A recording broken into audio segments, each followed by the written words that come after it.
Hello there, welcome back to another YouTube video from Premium Blu-rays. My name is David.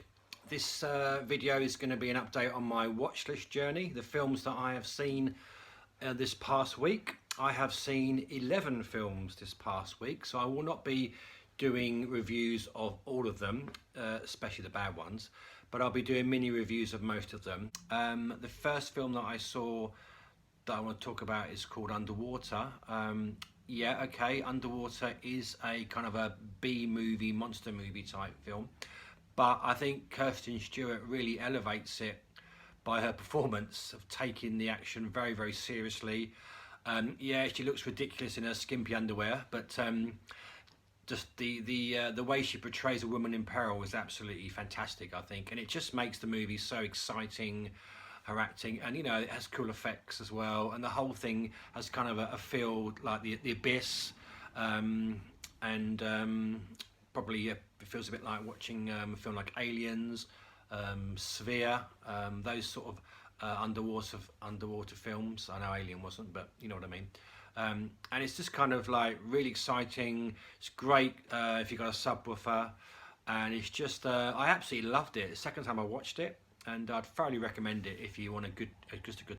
The second film I saw was a film that I was not expecting to like. I took a punt on it because it was like £2 rental on iTunes, and I thought, you know, it's got reasonably good reviews, so it's normally my starting point. Fanny Lau Delivered. It's a film that what took my fancy straight away was the kind of grainy photography, cinematography, lots of swirling mists and grainy cinematography, beautiful scenery, and the story did start very slow, and it looked like it was going to be like a standard home invasion type movie, albeit set in kind of the olden times. But it soon became apparent the film was going to deal with a lot of different issues like hypocrisy of the church, the treatment of women. It had a kind of a film like The Witch, and you know, Witchfinder General, that kind of feel to it. I was blindsided, I must admit, by the kind of very sudden extreme violence and sexual scenes in the film, and one of those films that actually had me biting my nails and reeling in terror, which is very unusual for someone who's watched so many films. I also think it was a great acting masterclass by Charles Dance, Maxine Peake, and the cast. Very engaging film, very powerful film. It's one that I will pick up on physical media for sure if it gets a release. Third film I saw this week was a film called The Man from Nowhere, which is a Korean revenge thriller. Saw this on physical media and Blu-ray. I think it's a very slick film, quite a standard kind of revenge thriller in some ways. There's a lot of films to compare it against, and it's up against, that are incredible. I mean, the Korean revenge thriller genre is one that has got a lot of competition. I think the lead actor elevates his film somewhat. He seems to be a bit of a ladies' man, a very good-looking guy, and quite an understated, super cool performance. And he handles the action pretty well. The action is pretty extreme, as expected, with these Korean films. But I think the film is different, and it has a heart. It has, it's a story about a guy who befriends a young girl, a little bit like Luc Besson's The Professional, or Leon, and it's a film that does sometimes fall into sentimentality sometimes, but ultimately it's a very exciting movie and one that I'd recommend. It's a good sort of solid entry into the genre, so if you can watch it, pick it up, I would recommend it. Next film I saw was a film called City of God. I have seen this film before, and I remember it blowing me away the first time I saw it, and the second time it has the same effect. A very unique movie, kind of a gangster crime movie that uses incredible filmmaking styles, editing, very flashy editing, and natty camera work, and colours and slow motion. Very similar to kind of Scorsese's work. It's got a Latin tinge soundtrack, which is incredible. Real pulsating film, and a film of a familiar story of how crime doesn't pay and how crime and poverty are inextricably linked. But this film is just so unique, and I don't think it's a film it's very difficult to explain.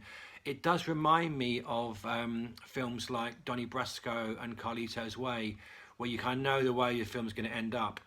But if you're a fan of that kind of movie and you're a fan of Scorsese, I think I'd thoroughly recommend City of God. Yeah, the film I saw was a film called The Devil All the Time, a Netflix original from this year, a crime thriller drama, very epic in scale.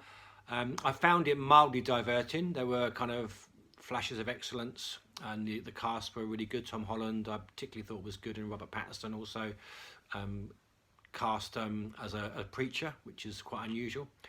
It was just a film that I found was a bit unnecessary. It showed you that bad people do bad things to good people. We've seen that many times before in these type of films, and it didn't bring anything new to me. And I thought that if you're gonna watch, there's so many other films that would do so much better. Films like Cold in July, Blue Ruin, maybe Arkansas, which is more recent.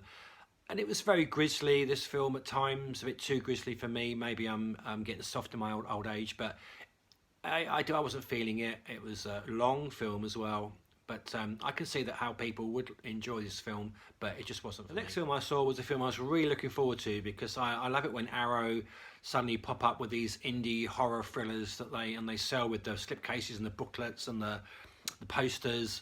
And I just had a good feeling about this film, a film called The Deeper You Dig, from 2019, an independent movie, which you wouldn't know was independent by the quality of the filmmaking. The film had a lot of atmosphere, had some really nice photography, the effects were pretty natty, and it was a real kind of, even though it's been done before, the premise of the story, we've seen it before, it used surrealism, and it used a kind of sense of dread and foreboding that really made the film stand out from the crowd. And as a review of this film on a YouTube channel called Into the Blu, he goes into more detail, and he came up with the same conclusion, that what makes this film very different is what you find out after you've seen the film, when you look at the extras and the Q&A on the disc, or I think Arrow did a Q&A recently. The film is made by a family of three, mother, a husband, wife, and a child, a teenage child, and it's just incredible, their story.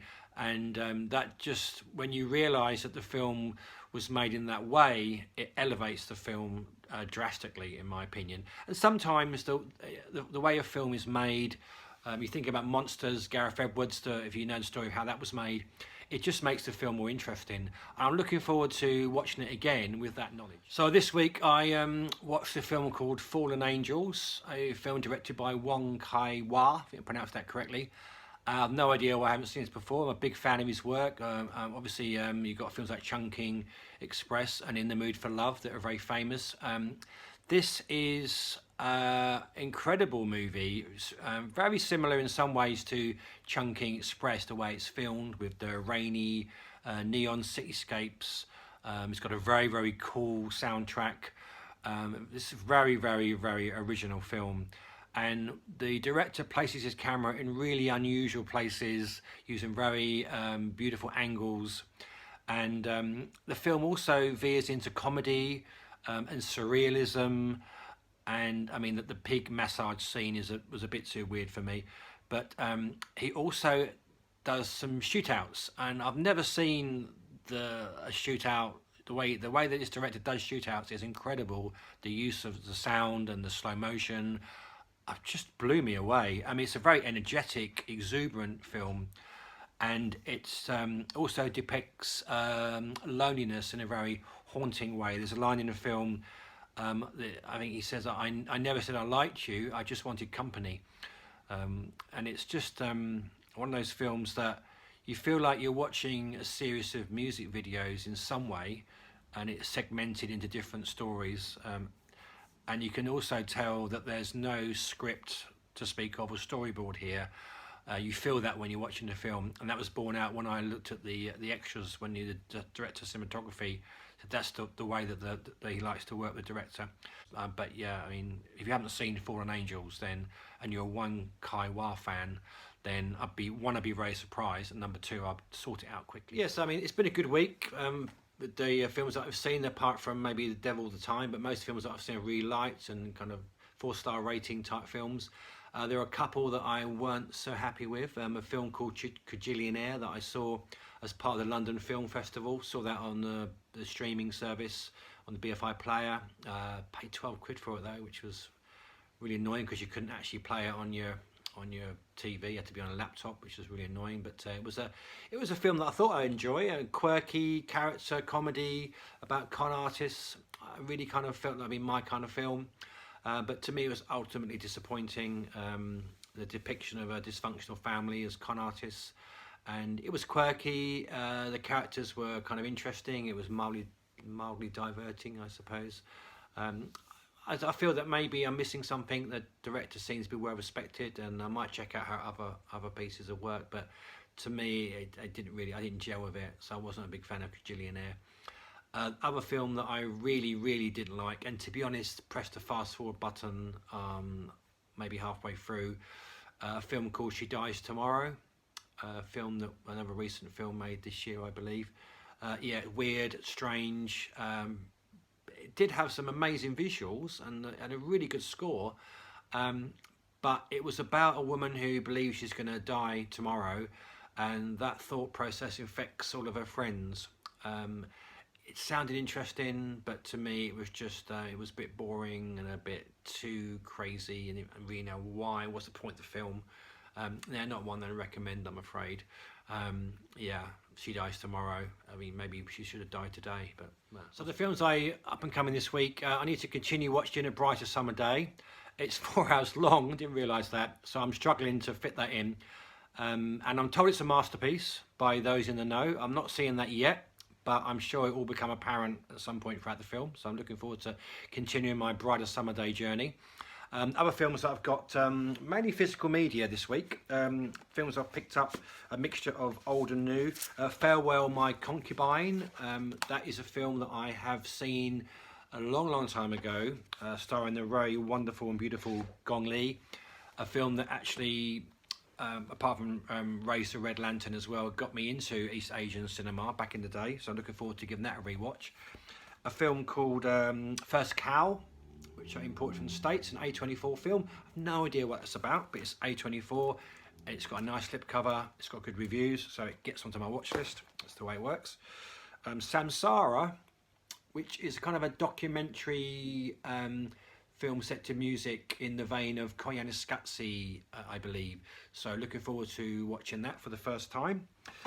A drama called Driveways, which looks like it's an Asian movie, but it's also got the late Brian Dennehy in it. Again, really well reviewed. Again, I don't know what it's about, but pick that up as an import. One that I'm not so sure about, but I'm going to give it a go. Another horror film called The Lodge. That's on my to-do list this week as well. We'll see how we get on with that. And if I have time, I'm going to watch or do a rewatch of Amelie, and I can crack open my triple kimchi DVD box set of Amelie. So I'd like to see that as well this week. Yeah, so that's going to be the week that was. So thank you for tuning in and watching this video. I do appreciate it. And I look forward to seeing you again when I'll be doing a collection update midweek. And then back end of the week, I'll be doing another watch list journey update video. Thank you very much indeed. Goodbye.